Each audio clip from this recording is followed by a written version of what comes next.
Hello everyone, I'm Charles Perallo, and the man right behind me is Tyler Robinson. And Tyler Robinson is a 22-year-old from Utah who this morning no one in the world knew existed, but now everybody knows because he just performed the biggest assassination in the US this century with Charlie Kirk. Now there's a lot of questions about who he is, what his motives are, and we can get into that, but there's going to be one big question for this video, and that's if he will be getting the death penalty in the state of Utah.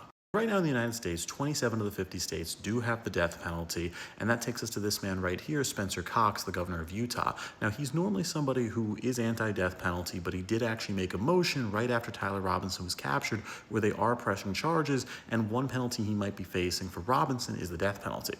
Just because the US has the death penalty doesn't really mean it's used that frequently, where there were actually 12,000 people brought down for homicide or murder in court last year, but at the same time, only 25 people throughout the entire United States were given the death penalty.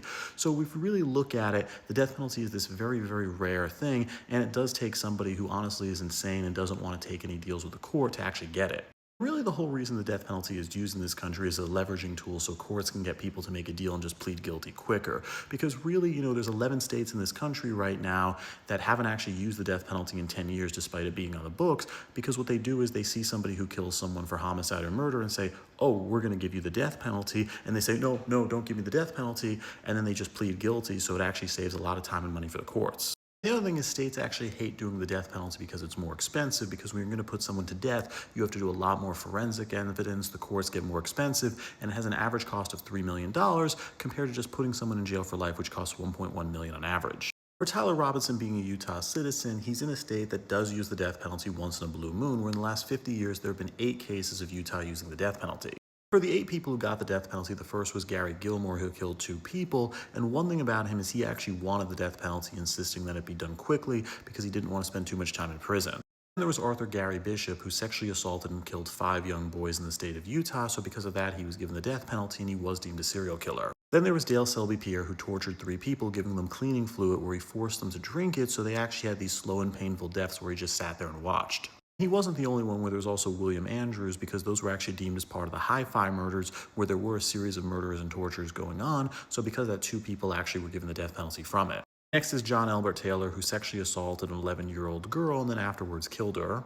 After that, we have Joseph Mitchell Parsons, who actually killed somebody who gave him a ride while he was hitchhiking, then he stabbed him to death. And the reason this person went to jail for just killing one person and not as much of a severe case was he made this claim to the court that the person was gay and trying to make an advance on him, and the court proved him wrong, but because he didn't plead guilty, he was given the death penalty. And then in 2010, we had Ronnie Lee Gardner, who was on trial for murder, and in his situation, he was probably going to get life in prison, but then he tried to escape during his trial and actually shot and fired at somebody who was there, so because of that, as punishment, they gave him the death penalty. And then finally, in 2024, there was Tabarin Dave Honey, and what he did was he actually killed his ex-girlfriend's mom after he assaulted her. And now that we've seen that, we're looking at the fate of Tyler Robinson, it's also important that we point out that Utah is the only state in this country that has death by firing squad, and 3 of those 8 people were actually killed from it. Explaining what a firing squad death is, it's exactly what you think it is, where it's actually a bunch of people who line up and then they'll shoot you in the heart, ideally, to try and just kill you as quickly as possible, and that's actually been the case in the state of Utah, and the last time it was used was actually in 2010.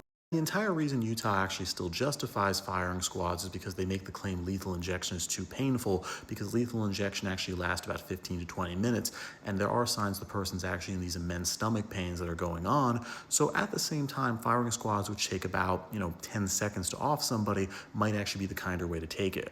Still, on surface, the chance of Tyler Robinson getting the death penalty doesn't really seem that great, because the state of Utah has about 45 to 55 people every year who are convicted for murder or homicide, but still in the last 50 years, they've only used the death penalty 8 times. So, and Tyler Robinson, even though what he did was god-awful, it doesn't seem as bad as those other 8 people I mentioned, until we mention one person right here. And that's this woman right here, and that's Mary Surratt, who gets fame for being the first woman in the United States to be given the death penalty.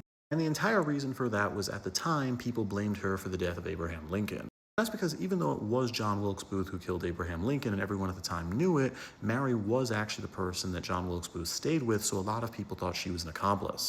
Even though that kind of thing would never happen today, there was so much rage at the time that they decided to execute 4 people, with Mary Surratt being one of them. So this really just shows how crazy the public will get once a public figure is taken down.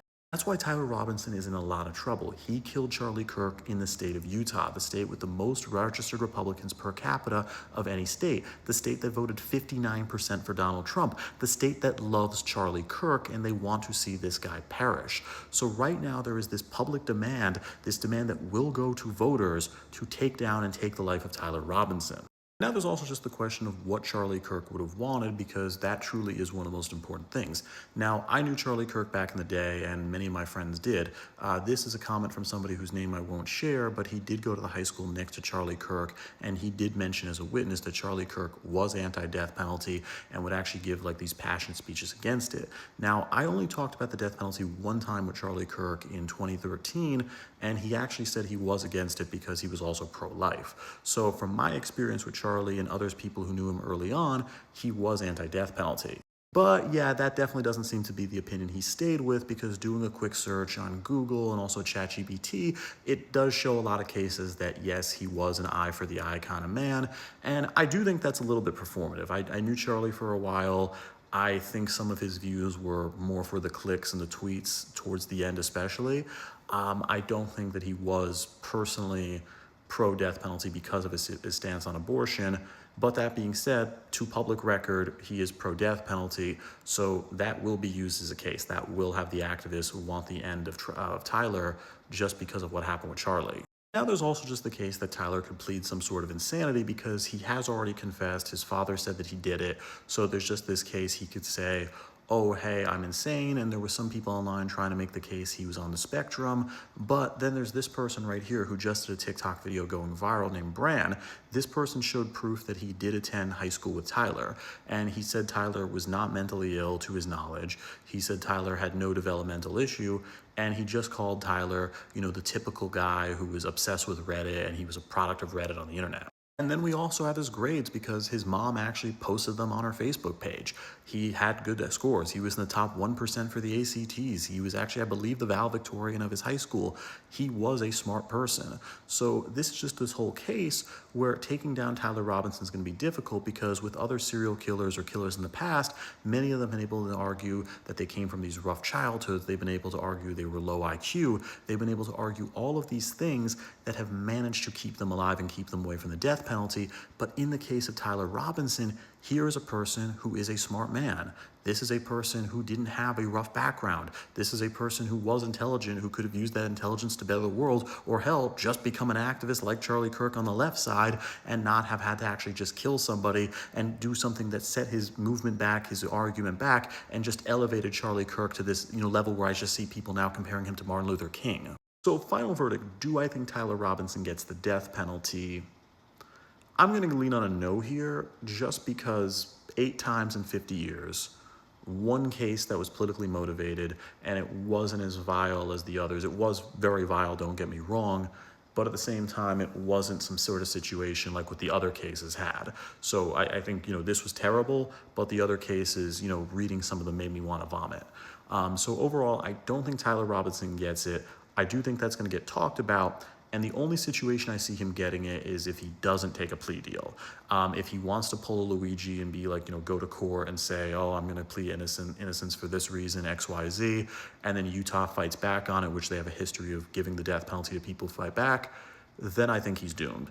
But ultimately at this point, I don't think they're going to give him the death penalty, but he is going to spend the rest of his life in prison.